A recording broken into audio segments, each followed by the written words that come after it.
Assalamualaikum warahmatullahi wabarakatuh. Innal hamdalillah nahmaduhu wa nasta'inuhu wa nastaghfiruh wa na'udzu billahi min shururi anfusina wa min sayyiati a'malina. May yahdihillahu fala mudilla lahu wa man yudlil fala hadiya lahu. Wa asyhadu an la ilaha illallah wahdahu la syarika lah wa asyhadu anna Muhammadan abduhu wa rasuluh. Qala Allah Ta'ala fi kitabihil karim, ya ayyuhalladzina amanu taqullaha haqqa tuqatih wa la tamutunna illa wa antum muslimun, amma ba'd. Saudaraku seiman, alhamdulillah kita bersyukur kepada Allah atas limpahan karunia dan nikmat yang Allah berikan kepada kita. Kita hidup di dunia, Allah ciptakan kita bukan sia-sia, Pak. Allah berfirman dalam surat Al-Mu'minun, afahasibtum annama khalaqnakum abatha wa annakum ilaina la turja'un fata'ala Allahul malikul haqq. Apakah kalian mengira bahwa kami ciptakan kalian sia-sia dan bahwasanya kalian tidak akan dikembalikan kepada kami?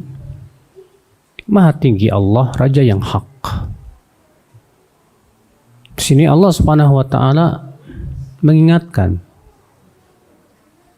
bahwa kalian, wahai manusia, jangan kalian menyangka bahwa Allah ciptakan kalian itu sia-sia, hanya untuk main-main, hanya untuk makan, minum, ngikutin syahwat. Tidak. Kalau seperti itu namanya Allah ciptakan manusia sia-sia. Allah mengatakan wa annakum ilaina la turja'un, dan bahwasanya kalian tidak akan dikembalikan kepada kami. Gak mungkin. Manusia semua akan meninggal, akan dikembalikan kepada Allah Azza wa Jal untuk dimintai pertanggungjawabannya, Pak. Lalu Allah mengatakan fata'ala Allahul malikul haq. Maha tinggi Allah, Raja yang hak. Kenapa Allah sebutkan di situ nama Allah Al-Malik, Raja? Karena yang namanya raja pasti wajib ditaati. Yang namanya raja itu wajib ditaati, Pak, dan dijauhi larangannya. Kalau raja nggak punya perintah, nggak bisa merintah, nggak bisa ngelarang, itu bukan raja namanya. Maka yang namanya raja punya aturan nggak, Pak? Raja punya aturan yang harus ditaati oleh, ya kalau di dunia ini kan raja harus punya aturan yang harus ditaati oleh rakyatnya. Maka Allah adalah raja yang harus ditaati oleh makhluk-makhluk, oleh hamba-hambanya. Jadi Allah punya aturan, Allah punya perintah, Allah punya larangan. Dan ingat juga loh, Allah memiliki sanksi. Sanksi buat siapa? Orang yang tidak mau mematuhi aturan-aturannya. Sanksi untuk orang-orang yang memaksiatinya. Sebagaimana halnya raja-raja di dunia, ya. Ya, seorang raja akan memberikan sanksi kepada penduduknya atau rakyatnya yang tidak mau mengikuti aturannya. Sanksinya ya dipenjara. Ya. Ada juga sanksinya dengan cara disiksa atau yang lainnya sesuai dengan yang setimpal buat dia. Itu raja di dunia. Maka Allah raja yang hak. Allah akan memberikan balasan kepada orang yang menaatinya dengan surga. Dan Allah akan memberikan balasan untuk orang yang memaksiatinya dengan apa? Api neraka. Sanksi, saudaraku sekalian, dari Allah Azza wa Jal di dunia dan di akhirat. Sanksi di dunia seperti apa? Kata para ulama, sanksi Allah untuk orang yang berbuat maksiat di dunia ini ada dua macam. Yang pertama yaitu sanksi yang terlihat. Yang kedua yaitu sanksi yang tidak terlihat. Apa sanksi yang terlihat, Pak? Sanksi yang terlihat seperti Allah berikan kepada mereka tsunami misalnya, atau gunung yang meletus misalnya, atau Allah benamkan ke dalam bumi misalnya, atau Allah berikan gempa yang menghancurkan dan meluluhlantakan misalnya, atau Allah berikan kepada mereka wabah penyakit misalnya, ya, atau Allah berikan kepada mereka kekeringan sehingga susah nggak ada air, atau Allah subhanahu wa ta'ala berikan kepada mereka semua sanksi-sanksi yang kita lihat dengan mata kepala. Itu sanksi dari Allah azza wa jalla. Allah berfirman, ma asaba min musibatin fabima kasabat aydikum wa ya'fu an katsir. Tidak ada satupun musibah yang menimpa, maka semua itu akibat daripada, ya, semua musibah yang menimpa itu, kata Allah, semua itu akibat daripada perbuatan-perbuatan kalian juga. Dan Allah memaafkan banyak manusia. Sanksi yang terlihat nih, Pak. Yang kedua yaitu sanksi yang nggak terlihat. Dan sanksi yang tidak terlihat ini lebih mengerikan. Soalnya kenapa? Karena orangnya itu nggak merasa disangsi, Pak. Padahal sedang Allah berikan sanksi. Apa itu? Sanksi yang tidak terlihat. Nah, ini harus kita waspadai betul-betul, Bapak sekalian. Yang pertama, sanksi yang tidak terlihat itu adalah dijadikan hatinya hitam. Hatinya apa? Hitam. Sebagaimana Rasulullah SAW sabda, innal abda iza aznaba dzamban nukitat fi qalbihi nuktatun sauda. Sesungguhnya seorang hamba apabila melakukan dosa, maka akan diberikan di hatinya goresan hitam, Pak. Fa in taba saqula qalbuh, kalau ia taubat bersih lagi itu hatinya. Wa in aada zida, kalau ia kembali lagi kepada dosa, Allah tambahkan lagi goresannya, hatta ta'luwa qalbah, sehingga goresan-goresan hitam itu memenuhi ruangan-ruangan hatinya. Emang apa sih bahayanya goresan hitam tuh di hati, Pak? Waduh, Pak, ngeri, Pak. Orang kalau hatinya sudah hitam, dia tidak akan bisa mengenal lagi yang mana yang ma'ruf, mana yang mungkar. Tak bisa dia. Sebagaimana disebutkan dalam hadis lain dikeluarkan oleh Muslim dalam sahihnya. Ya. Kata Rasulullah, satu aradul fitan 'alal qulubi ka'ardil hasiri 'udan. Nanti fitnah itu akan dijalin di dalam hati seperti menjalin tikar seutas demi seutas. Fa ayyu qalbin, ya, usyribaha, hati mana saja yang menerima fitnah itu, nukitat fi qalbihi nuktatun sauda, akan diberikan goresan-goresan hitam di hatinya. Wa ayyu qalbin angkaroha, hati mana saja yang mengingkari, ya, fitnah itu maksiat, maka nukitat fi qalbi nuktatun bayda, akan diberikan oleh Allah di hatinya goresan-goresan putih. Hatta tasira qalbain, sehingga nanti akan menjadi dua hati.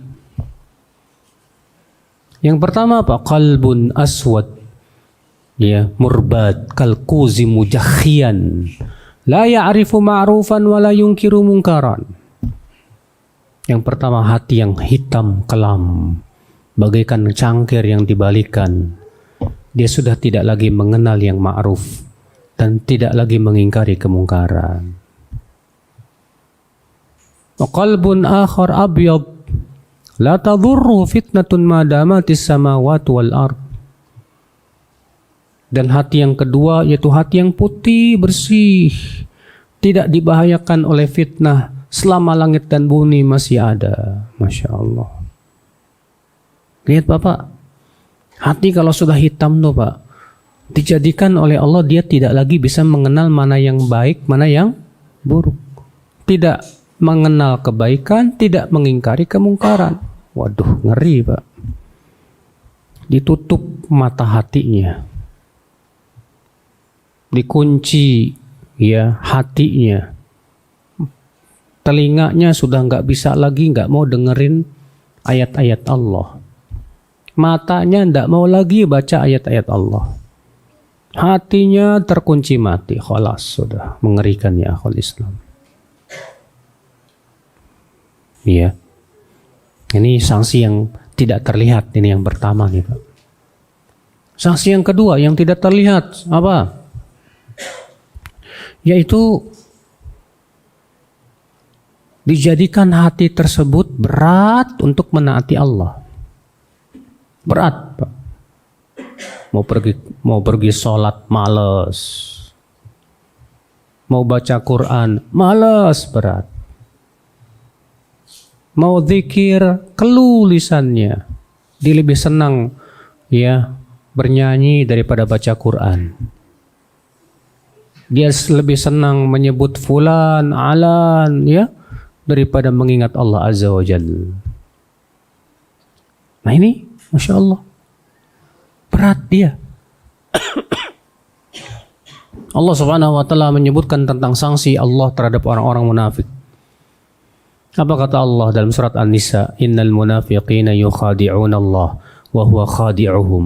Wa idza qamu ila shalah qamu kusala yura'una an-nas wa la yadhkuruna Allah illa qalila. Sesungguhnya orang munafik itu menipu Allah dan Allah akan balas tipuan mereka. Apabila mereka berdiri untuk sholat, berdirinya malas. Itu pun ria, ingin dipuji orang. Dan mereka tidak mengingat Allah kecuali sedikit saja, kata Allah. Itu sanksi Allah kepada orang munafik loh Pak. Mau sholat malas. Itu pun kalau dia semangatnya pas kalau ada orang yang ngelihat. Semangat sholatnya kalau apa? Update status. Semangat sholatnya kalau ada pujian dari manusia. Ya. Lalu Allah mengatakan apa? Dan mereka tidak mengingat Allah kecuali apa? Sedikit. Bayangkan. Allah nggak suka sama dia. Maka Allah jadikan hatinya dipalingkan itu dari mengingat Allah. Kan kalau sudah seperti itu Pak, gimana Pak? Lebih asyik ingat manusia daripada mengingat Allah. Mengingat Allah. Padahal Allah mengatakan apa? Wala dzikrullahi akbar. Dan mengingat Allah itu yang paling besar lah. Kalau seorang mukmin mengingat Allah itu yang terbesar di hatinya Pak. Tapi bagi orang yang hatinya sudah hitam, diberikan sanksi oleh Allah, mengingat selain Allah lebih besar di hatinya. Sehingga dia tidak merasakan kelezatan lagi tuh ibadah tuh. Dia tidak merasakan kelezatan ketika mengingat Allah Pak. Waduh, Masya Allah. Kalau lagi sholat, ya dia tidak merasakan kenikmatan sholat. Maunya cepat-cepat gimana selesai aja sholatnya. Kalau baca Quran, dicabut oleh Allah kelezatan baca Quran. Sehingga ketika ia baca Quran baru 1 ayat, 2 ayat dah. Setengah lembar kayaknya lama banget, Masya Allah. Kenapa? Yaitu Pak, akibat maksiat. Ini sanksi yang nggak terasa ini. Sanksi yang tidak terlihat. Kemudian yang ketiga Pak, sanksi yang tidak terlihat, yang tidak terasa. Apa itu? Dibukakan nikmat yang banyak akibat maksiat dia. Tambah banyak maksiat, tambah dibuka oleh Allah apa? Nikmat. Sehingga orangnya menganggap, wah jangan-jangan Allah sayang sama saya ini. Akhirnya dia nih tidak mau taubat, Pak. Padahal dia sedang diistidraj oleh Allah, diulur oleh Allah Subhanahu wa taala. Ya. Allah berfirman dalam surat Al-An'am.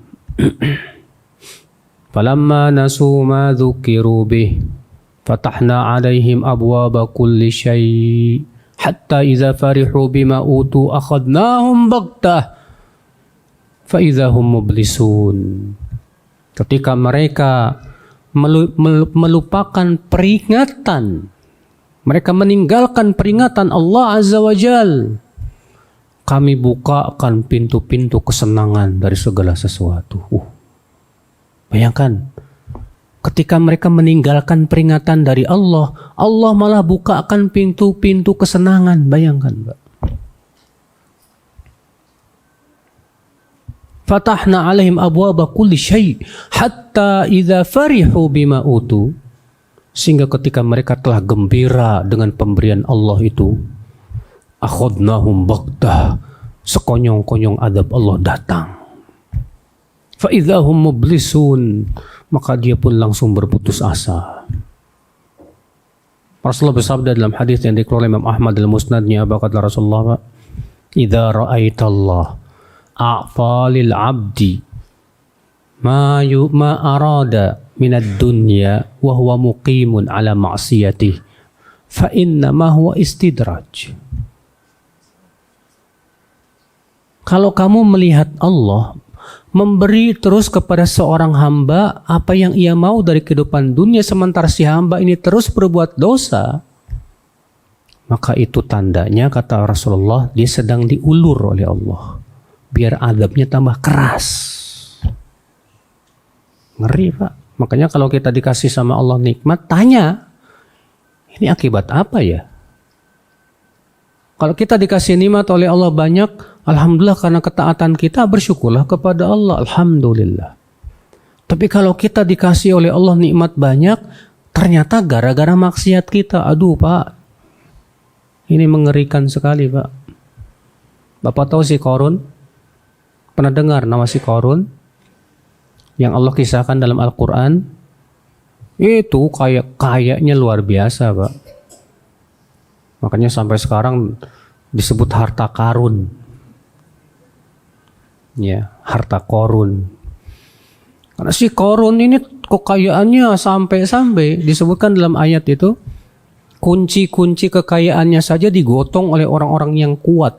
Bayangkan, baru kuncinya doang itu. Si Qarun Allah berikan kenikmatan yang banyak akibat maksiat dia. Sudah gitu si Qarun tidak mengakui, ya, dan tidak menisbatkan nikmat itu kepada Allah. Apa kata si Qarun? Innama utitu ala ilmin indi. Aku diberikan kekayaan ini akibat kecerdasan saya, keilmuan saya. Apa yang terjadi, Pak? Allah tenggelamkan si Qarun ke dalam bumi. Allah tenggelamkan dia, Pak. Rasulullah bersabda, baina rajulun yamshi qad a'jabathu jummatuh wa qatifatuh. Ketika ada seorang laki-laki yang berjalan dan dia sudah merasa bangga dengan rambutnya yang indah, mantelnya yang mewah, idh khusifa bihil ard, tiba-tiba Allah tenggelamkan ke dalam apa? Bumi. Wa huwa yatajaljal bihi fihi ila yaumil qiyamah, dan ia terus diadab di dalam bumi sampai hari kiamat, Pak. Sebagian ulama ketika menafsirkan hadis ini adalah maksudnya si Qarun itu. Nah, kan ngeri, Pak. Dikasih nikmat sama Allah akibat maksiat. Kan itu nggak terasa. Saya pernah ya sholat di Tamini Square dulu itu, sekitar sebelum pandemi ya. Setelah habis sholat zuhur, ada ikhwan datang, Ustadz boleh curhat nggak Ustadz? Silakan. Kenapa akhi? Saya punya istri Ustadz, Susah banget dinasihatinya, Ustaz. Dia disuruh pakai jilbab, nggak mau. Disuruh sholat, nggak mau. Dia selalu beralasan begini, Ustaz. Kan kebetulan memang Ustaz, saya punya toko, dia juga punya toko. Saya punya toko pakaian, dia punya toko juga. Dan qadarullah, toko saya ini sepi, Ustaz. Dan toko dia rame banget. Setiap kali saya nasihatin ke dia, sholat lah. Apa jawabannya, Ustaz? Saya walaupun gak sholat, toko saya rame. Kamu sholat, tokonya sepi. Kan berarti menunjukkan Allah sayang sama saya. Masya Allah. Mengerikan, Pak. Orang ini ketipu sama nikmat Allah. Dibuka pintu kenikmatan gara-gara maksiat dia kepada Allah Azza wa Jalla. Makanya kalau antum lihat ada orang kaya raya tapi banyak berbuat maksiat, itu sedang diberikan oleh Allah sanksi itu, Pak. Ya. Saudaraku seiman, azani Allah wa iyyakum. Makanya mungkin ada yang bertanya, Ustadz, kenapa ya saya setelah hijrah saya malah susah rezeki saya, Ustaz. Setelah saya hijrah, saya ikut ngaji. Aduh, dulu saya gajinya sekian, sekarang gajinya 100, Ustaz. Ya, kita katakan, akhi, sabarlah. Kamu sudah hijrah, alhamdulillah. Dan Allah ingin melihat kesungguhan kamu dalam hijrah. Allah mengatakan alif lam mim ahasiban nas ayyutraku ayyaqulu amanna wa hum la yuftanun dalam surat Al-Ankabut. Alif lam mim, apakah manusia mengira akan dibiarkan berkata kami beriman sementara ia tidak diuji? Enggak mungkin. Walaqad fatanna alladhina min qablihim falaya'lamanna alladhina sadaqu wa laya'lamanna al-kadzibin. Sungguh kami sudah menguji orang-orang sebelum mereka, dengan ujian itu kami tahu siapa yang imannya jujur dan siapa yang imannya dusta. Allah ingin memilah dan memilih. Allah ingin menyaring siapa yang hijrahnya benar sungguh-sungguh dan siapa yang hijrahnya cuma ikut-ikutan. Dengan adanya ujian akan tersaringlah di situ, Pak. Masya Allah. Makanya bersyukur, Pak. Kalau kita habis berbuat maksiat, tiba-tiba dikasih musibah. Wallahi bersyukur sama Allah, Pak. Kenapa? Karena itu tanda Allah sayang sama kamu. Imam At-Tabrani meriwayatkan dalam Mu'jamnya, Rasulullah bersabda apa? Idza arada Allah bi 'abdin khairan ajjala lahu al-'uqubata fid dunya. Wa idza arada bi 'abdin syarra amsaka bi dzambihi hatta yuwafihu yaumal qiyamah. Apabila Allah menginginkan kebaikan kepada seorang hamba, Allah percepat siksanya di dunia sehingga nanti di akhirat enggak disiksa lagi. Dan apabila Allah menginginkan keburukan kepada seorang hamba, Allah biarkan dia berbuat maksiat terus di dunia dan tidak diberikan sanksi di dunia sampai Allah berikan sanksinya semua di akhirat. Masya Allah, ngeri kan? Sanksi dunia kecil dibandingkan dengan sanksi apa? Akhirat. Iya. Kalau gitu Ustadz, boleh nggak saya berdoa, ya Allah, percepatlah sanksi saya di dunia? Jangan. Loh, kok katanya apabila Allah menginginkan kebaikan, Allah percepat sanksinya? Jangan, Mbak. Ini berdasarkan hadis dikeluarkan Al-Hakim dalam Mustadraknya dengan sanad yang sahih. Bahwasanya Rasulullah SAW menjenguk seorang sahabat yang lama sakitnya nggak sembuh-sembuh, Pak. Lalu Rasulullah bertanya kepada sahabat ini, la'allaka sa'altallaha syai'an. Sepertinya kamu pernah meminta kepada Allah sesuatu, ya? Kata dia, betul ya Rasulullah. Apa doamu? Dia berkata, aku berdoa, ya Allah, semua sanksiku nanti di akhirat tolong percepat di dunia. Apa kata Rasulullah? Subhanallah, innaka lan tuthiqa dzalik. Kamu nggak bakalan mampu itu. Ala tad'u, kenapa kamu tidak berdoa begini aja? Allahumma atina fid dunya hasanah wa fil akhirati hasanah wa qina adzabannar. Ya Allah, berikanlah di dunia hasanah dan di akhirat apa? Hasanah, dan peliharalah kami dari api neraka. Lalu sahabat ini berdoa kepada Allah. Kayaknya mati ya. Tes.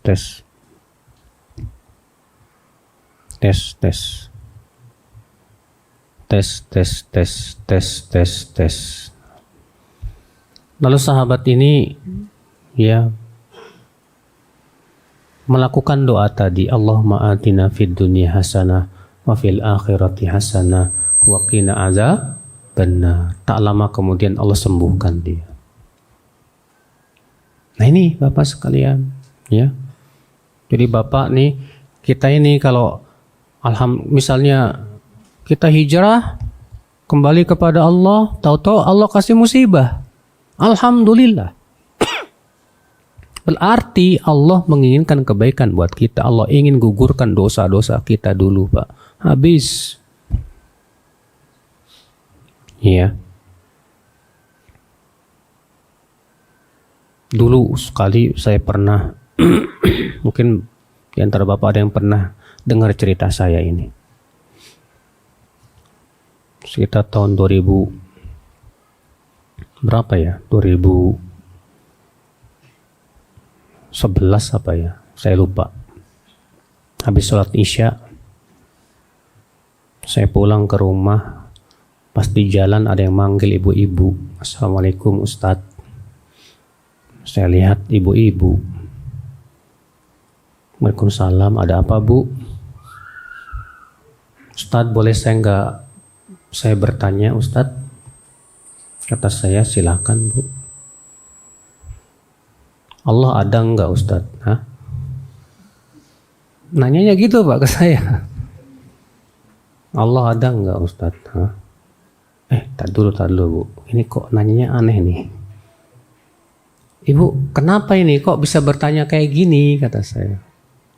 Allah ada enggak Ustadz? Ada apa Bu? Kok ibu bisa bertanya seperti ini? Kata dia apa? Saya sudah 17 tahun sakit Ustadz. Saya sudah 17 tahun sakit. Dan saya terus berdoa kepada Allah supaya disembuhkan Ustadz. Dan saya sudah berobat sana sini nggak sembuh-sembuh. Jadi sebetulnya Allah itu ada nggak sih? Waduh. Saya nanya ke dia, Bu, boleh saya nanya nggak sama ibu? Apa itu Ustadz? Silahkan. Dulu ibu berbuat dosa apa? Si ibu ini tertunduk. Dengan lirih dia berkata, saya dulu pelacur. Oh, pantas.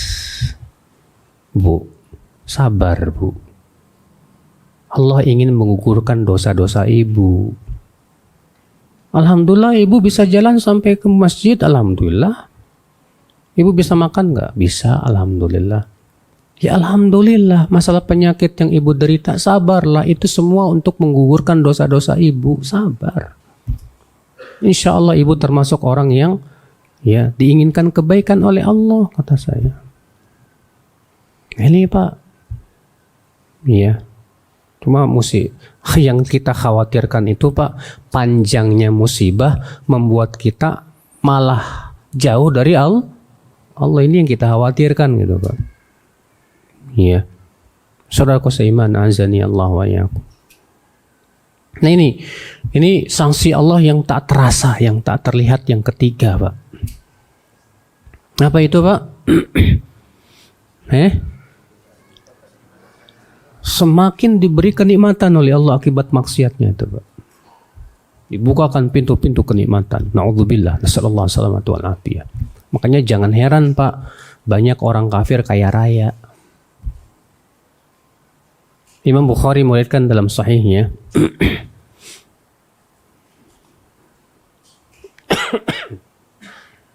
bahwa Umar minta izin masuk ke kamar Rasulullah. Ketika Umar masuk ke kamar Rasulullah, Pak, Umar nangis. Gimana enggak nangis? Rasulullah manusia terbaik, orang yang paling dicintai oleh Allah. Ternyata kasurnya aja terbuat dari sabut kurma, yang kalau beliau tidur berbekas di punggungnya. Dilihat oleh Umar kamarnya nggak ada apa-apa, cuma setengah karung gandum ya untuk makan setahun. Masya Allah, melihat itu kata Umar apa? Ya Rasulullah, apa engkau tidak melihat bangsa Romawi dan bangsa Persia itu, wahai Rasulullah? Mereka dibukakan kepada mereka pintu-pintu kesenangan dunia, ya Rasulullah. Kenapa engkau tidak berdoa supaya Allah bukakan pintu kesenangan dunia untuk kita juga? Mendengar itu Rasulullah marah sama Umar. Apa kata Rasulullah? Atasyukku bihadzal amr ya Ibnul Khattab? Apakah kamu meragukan agama ini, hai Ibnul Khattab? Ulaika qaumun ujilat lahum hasanatum fid dunya. Mereka itu suatu kaum yang Allah percepat kebaikannya di dunia. Nah, saudaraku, ya. Jadi jangan heran kalau orang kafir itu diberikan oleh Allah apa? Banyak kenikmatan di dunia, senang-senang mereka, ngikutin syahwat, mereka kerjaannya Pak. Kenapa? Karena mereka senangnya cuma di dunia doang, di akhirat enggak ada lagi kesenangan buat mereka. Di akhirat tidak ada lagi kesenangan buat mereka. Iya. Sebaliknya kita ngelihat banyak orang Muslim kok kere-kere. Iya, kenapa? Karena Allah tidak ingin menjadikan surganya orang Islam itu di dunia. Allah ingin menjadikan surganya orang Islam itu nanti di akhirat. Di akhirat itu yang segala-galanya kenikmatan, Masya Allah Pak. Di dunia, nikmat di dunia itu apa sih? Ya, kenikmatan dunia itu Pak diwarnai dengan apa? Kelelahan. Diwarnai dengan apa Pak? Kesusahan, kecapean, penyesalan, kegelisahan. Itu dunia tuh Pak tuh. Maka terkadang Allah jadikan seorang muslim ya rezekinya seret supaya apa Pak? Supaya dia tidak tertipu dengan kehidupan dunia. Iya. Allah jadikan dunia itu terasa apa namanya? Susah buat dia supaya hatinya nggak betah dengan dunia dan lebih mengharapkan kehidupan apa? Akhirat. Allah mengatakan wal akhiratu khairu wa abqa. Kehidupan akhirat itu lebih baik dan lebih apa? Kekal. Ya. Ketika Allah menyebutkan tentang orang kafir, wali buyutihim suqufan min fiddati wa ma'arij 'alaiha yadhharun wa zukhrufa wa in kullu dzalika lamma mata'ul hayatid dunya wal akhiratu 'inda rabbika lil muttaqin. Orang-orang kafir itu akan disediakan oleh Allah di dunia rumah-rumah yang terbuat dari perak-perak, kemudian ya tangga-tangga yang mereka bisa naik ke atas, ya berbagai macam perhiasan Allah berikan kepada mereka. Lalu Allah mengatakan apa? Semua itu hanyalah kesenangan kehidupan dunia, dan akhirat di sisi Rabbmu hanya untuk orang yang bertakwa. Cuma masalahnya kita lebih menginginkan dunia Pak. Ya tentunya Pak, doa kita adalah Allahumma atina fid dunya hasanah. Enaknya orang beriman tuh Pak, di dunia tetap dikasih nikmat, di akhirat tetap dikasih nikmat yang lebih baik. Ya. Nah ini saudaraku sekalian. Kemudian sanksi Allah yang tidak terlihat apalagi. Udah masuk Isya belum? 6 menit lagi.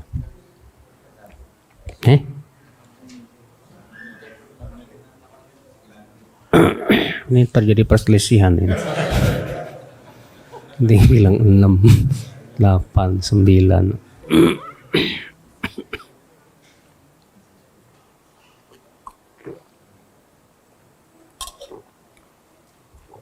Di antara sanksi Allah yang nggak terlihat, Pak, dicabutnya keberkahan dalam hidupnya.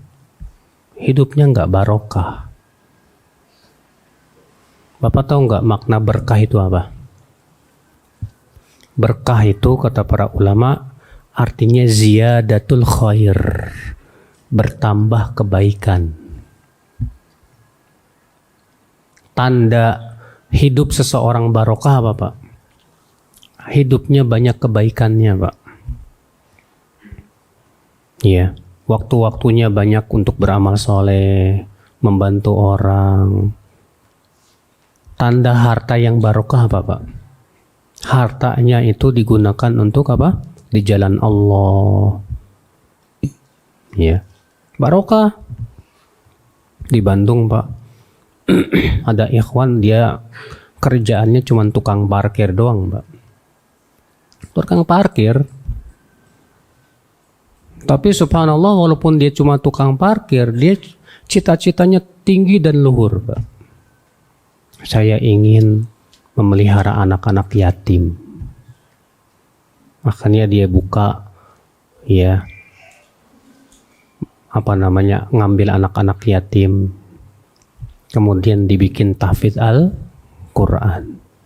Dari sebagian rezeki dia dari hasil markirin mobil. Masya Allah. Bayangkan. Terus Bapak cukup buat kehidupan Bapak? Alhamdulillah, Pak. Saya dari hasil markir aja saya bagi 3, Pak. 1/3 untuk anak istri saya makan minum, 1/3 untuk anak-anak yatim, 1/3 lagi ya untuk saya modal lagi. Alhamdulillah, barokah, Masya Allah. Sedikit berkah, alhamdulillah, daripada banyak nggak berkah, ya kan? Ada orang kaya, duitnya banyak, nggak berkah duitnya, Pak. Duitnya cuma buat maksiat, main judi, minum arak, main cewek, dan yang lainnya. Ngeri, Pak. Nggak barokah hartanya. Dicabut oleh Allah keberkahannya itu akibat maksiat, Pak. Demikian, orang yang suka berbuat maksiat dicabut keberkahan hidupnya, Pak. Beda dengan orang yang beriman, beramal soleh, diberkahi oleh Allah, waktu-waktunya diberkahi, alhamdulillah. Iya. Makanya Nabi Isa alaihissalam, Allah mengatakan apa? Dalam surat Maryam, waja'alani mubarakan aynama kuntu. Dan Allah menjadikan aku diberkahi di mana saja aku berada. Kata para ulama ketika menafsirkan ayat ini, Allah jadikan Nabi Isa alaihissalam di mana saja berada menyebarkan kebaikan.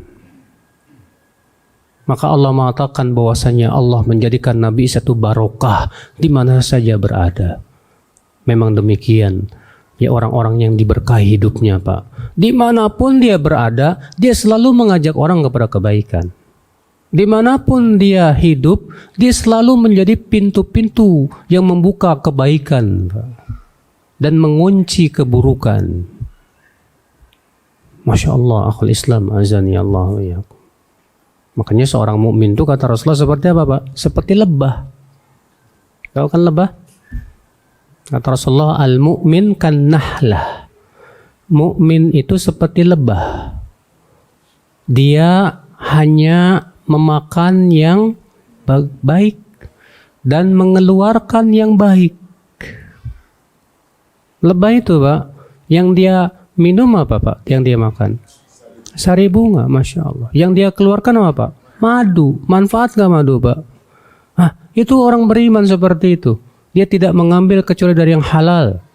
Dan ia mengeluarkan ucapan yang baik, perbuatan yang baik. Masya Allah.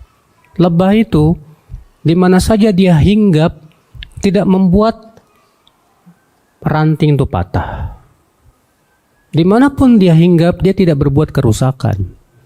Demikian pula seorang mukmin, dimanapun ia berada, dia tidak pernah berbuat kerusakan. Yang ada ia berusaha untuk memberikan manfaat kepada manusia. Itu Masya Allah, mukmin. Saudaraku seiman, azan ya Allah. Beda dengan orang yang suka maksiat. Gak berkah hidupnya. Waktu-waktunya gak berkah, Pak. Tuh lihat orang-orang yang suka maksiat itu, Pak. Iya, kita lihat dengan mata kepala. Hidupnya buat apa sih, Pak? Ya, maksiat. Yang dia pikirin cuma Bapak perut sama kemaluan. Syahwat aja yang dia pikirin udah. Mengerikan saudaraku seiman, azan ya Allah wa iyyakum. Ini sanksi yang tidak terasa. Dicabut keberkahan hidupnya. Di antara sanksi yang tidak terasa apa lagi Pak yang nggak terlihat? Ya. Dihalangi hatinya dari cahaya ilmu. Dihalangi hatinya dari cahaya apa? Ilmu. Imam Asy-Syafi'i rahimallah bersyair berkata, "Syakautu ila waqi'in su'a hifdhi fa arsyadani ila tarkil ma'asi wa akhbarani bi anna al-ilma nurun wa nurullahi la yuhda lil 'asi." Aku mengadu kepada guruku Waqi' tentang buruknya hafalanku. Maka ia menyuruhku untuk meninggalkan maksiat. Ia mengabarkan kepadaku bahwa ilmu Allah itu cahaya, sedangkan cahaya Allah tidak diberikan kepada orang yang suka berbuat maksiat. Makanya, saudaraku, orang yang banyak berbuat maksiat, ya tercegah dari ilmu. Orang yang suka berbuat maksiat biasanya apa? Nggak suka majelis taklim, Mbak. Nggak suka majelis taklim. Kalau ngelihat orang yang suka datang ke majelis taklim, ini orang radikal ini. Kalau dia ngelihat ada orang yang senang dengan majelis ilmu, itu orang sok suci itu.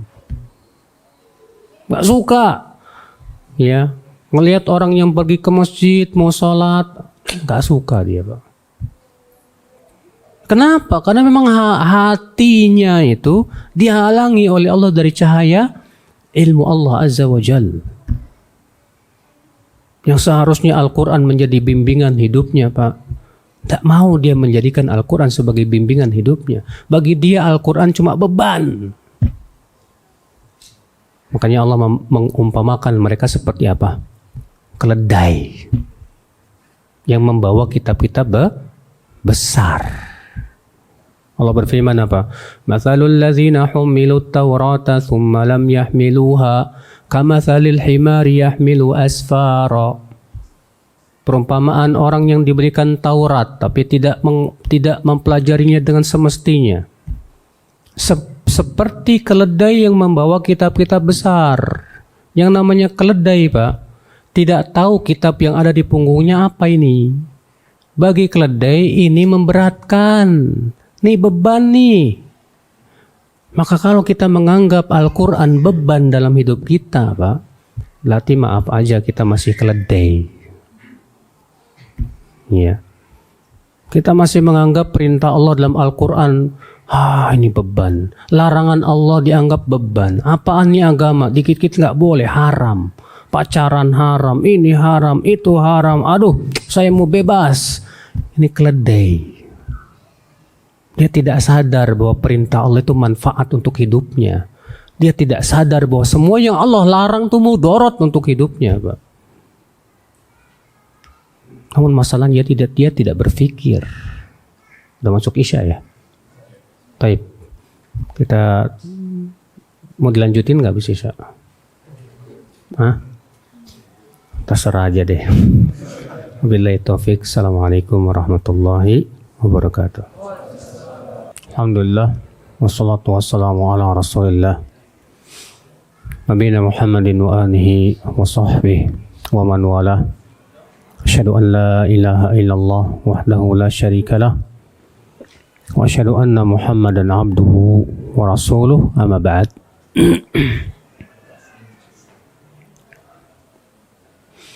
Kita langsung tanya jawab. Alhamdulillah saya sudah pernah umroh dan haji. Yang anak tanyakan, mana yang lebih utama dan berpahala besar? Mengumrohkan saudara atau teman yang soleh, atau mengulangi umroh sendiri? Sebutkan dalam hadis bahwa Nabi SAW bersabda, al-umratu ilal umrah kafaratun lima bainahunna. Umroh satu ke umroh yang lain itu menggugurkan dosa-dosa di antara keduanya. Berarti itu menunjukkan ya, kita jangan sebatas umroh sekali, setelah itu nggak umroh lagi. Tapi dianjurkan kita ada waktu untuk umroh, bisa umroh lagi. Kenapa? Karena antara dua umroh itu, ketika kita umroh lagi, itu bisa menggugurkan dosa-dosa yang ada di antara dua umroh itu. Masya Allah.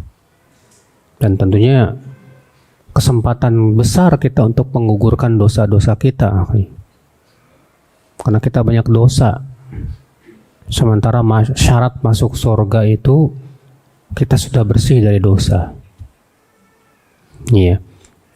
Sebutkan juga dalam hadis Nabi SAW sabda, tabi'ul hajja wal umrah fa innahuma yanfiyanil faqra wal dhunub. Ikutkanlah haji dengan umroh, karena keduanya itu bisa menghilangkan kefakiran dan dosa. Masya Allah. Maka dari itu, mana yang lebih utama? Saya umroh sendiri atau mengumrohkan orang lain? Kalau kamu bisa melakukan dua-duanya, bagus sekali.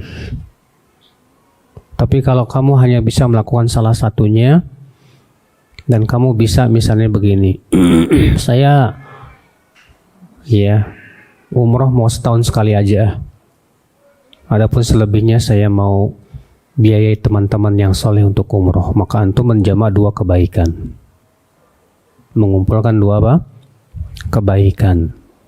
Iya. Kenapa ya kalau ustadz luar yang hadir banyak, sedangkan ustadz lokal yang hadir sedikit? Itu kenapa ya? Saya nggak tahu itu, Pak.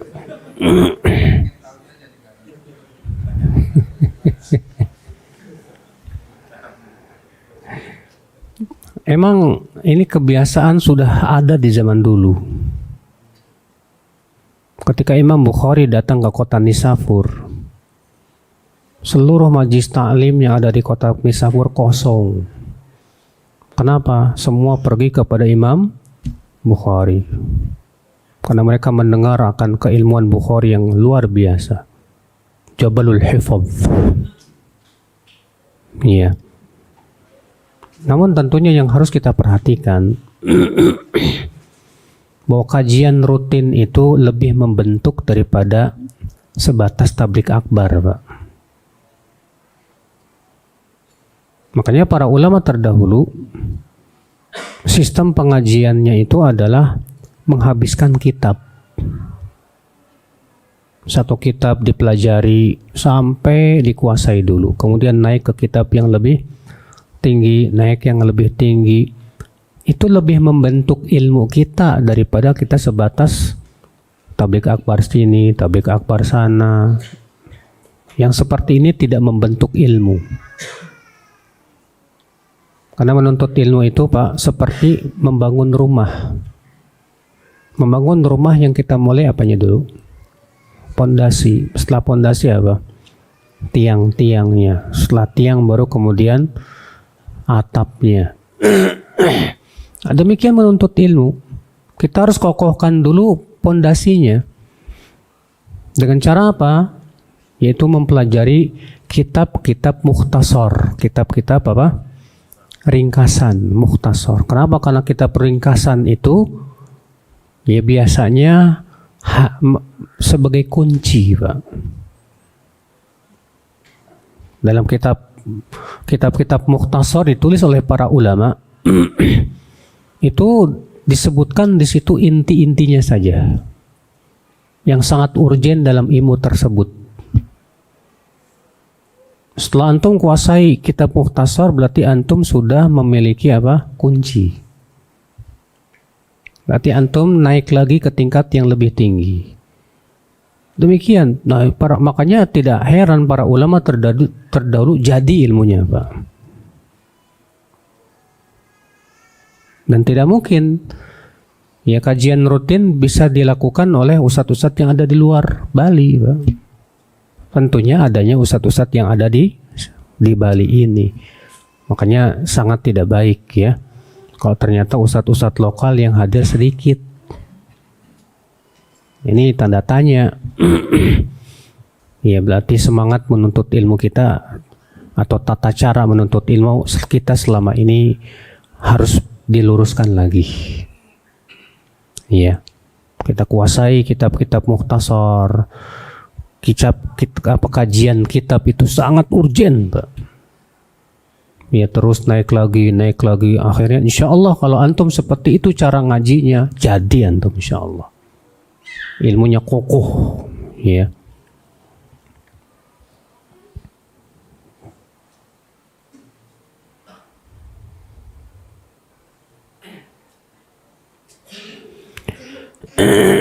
Saya punya ikhwan sangat suka masakan Cina. Saya sudah nasihatin nggak makan jenis masakan ini karena mengandung anciu, arak. Sebetulnya nggak setiap masakan Cina mengandung anciu, Pak. Saya waktu ke Sumatera Utara, di sana ada restoran Chinese food, ya.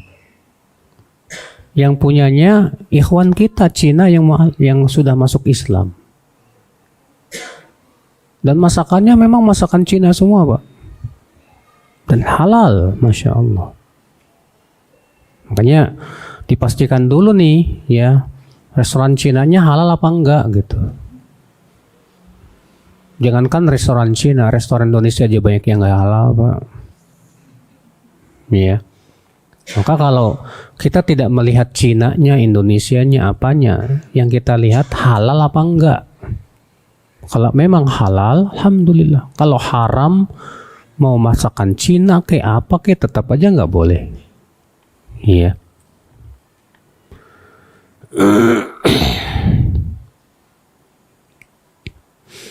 Hafalan Quran berangsur hilang. Waduh. Apakah karena ini penyakit hati, Ustadz? Iya, malas murojaah.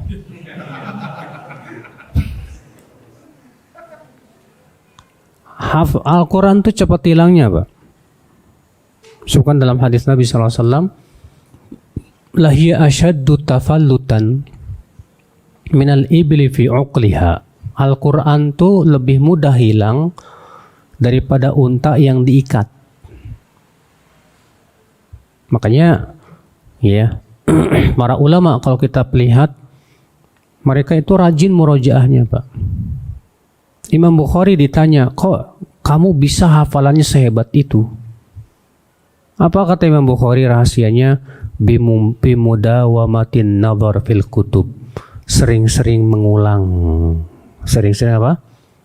Baca lagi, ulang lagi, murojaah lagi. Kalau kita murojaah terus, insya Allah hafalannya kuat. Tapi kitabnya malas-malasan murojaah, ya hilang, Pak. Ya, hilang. Bagaimana kiat-kiat agar hati ini kembali semangat dalam menghafal Al-Quran? Pertama, luruskan niat.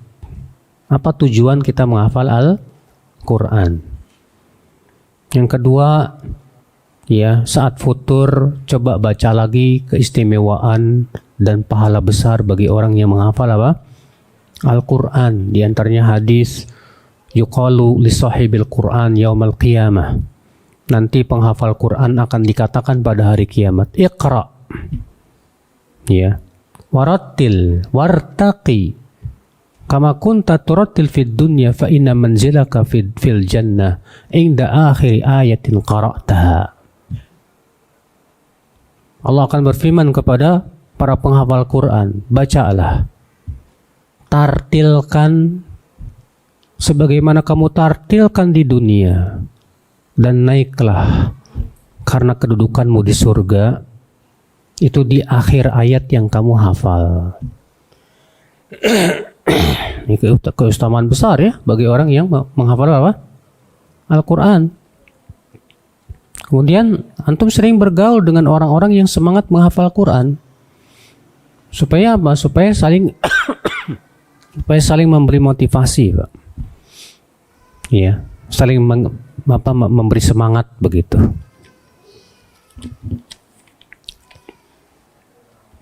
Bagaimana kalau kita mengajak kebaikan kepada teman tapi justru dikatain so alim, Ustaz, seakan-akan surga milik kita sendiri katanya. Kalau antum mengajak orang lain kebaikan, Pak, jangan berharap langsung diterima. Antum tahu Nabi Nuh mengajak kepada kebaikan 950 tahun. 950 tahun, bayangkan Nabi Nuh berdakwah, mengajak kebaikan. Allah mengatakan dalam surat Nuh apa? Wa inni kullama da'autuhum litaghfira lahum ja'alu asabi'ahum fi adhanihim wastaghshaw thiyabahum wa asarru wastakbaru istikbara. Ya Allah, setiap kali aku mendakwahi mereka, mereka tutup telinga-telinga mereka dengan tangan-tangan mereka. Mereka tutup kepala dan wajah mereka dengan baju-baju mereka, dan mereka tetap aja ngeyel dan sombong. Bayangkan, gimana kalau antum nasihatin orang, tiba-tiba yang dinasihatin nutup telinga? Kesel nggak, Pak? Kesel nggak, Pak? Banget. Kurang ajar. Bayangkan Nabi Nuh setiap kali berdakwah digituin. Tapi Nabi Nuh nggak patah. Terus saja. Selama 950 tahun. Antum udah berapa tahun? Memang akhi, ya, syarat untuk mengajak orang lain kepada kebaikan itu, syarat mutlak adalah selain ilmu, kesabaran. Sabar. Ya. Terus saja ajak lagi. Setiap kali kita ajak, dia bilang, kamu sok suci. Ya, cuekin aja. Besok ajak lagi, dia bilang sok suci, cuekin aja. Jangan dimasukin ke hati. Itu kata-kata itu memberikan bahaya buat yang mengucapkan. Buat antum nggak bahaya, insya Allah. Lebih baik sok suci apa sok kafir?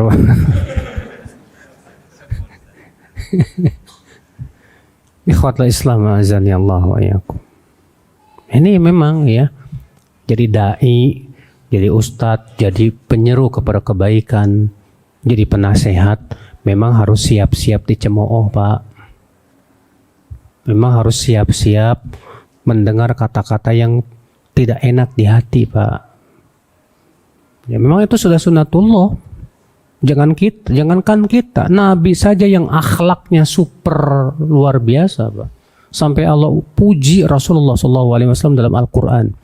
Wa innaka la'ala khuluqin azim, sesungguhnya engkau wahai Muhammad di atas akhlak yang agung. Itu Rasulullah loh. Ternyata tetap aja dicaci maki, diledek, dibully. Apalagi kita yang akhlaknya tidak seperti Rasulullah SAW. Nah ini, sepertinya sudah tidak ada yang bertanya lagi. Semoga yang saya sampaikan bermanfaat Bapak sekalian, dan mudah-mudahan kita diberikan oleh Allah kekuatan untuk meninggalkan berbagai macam maksiat. Ya amin ya rabbal alamin. Wabillahi taufik. Assalamualaikum warahmatullahi wabarakatuh.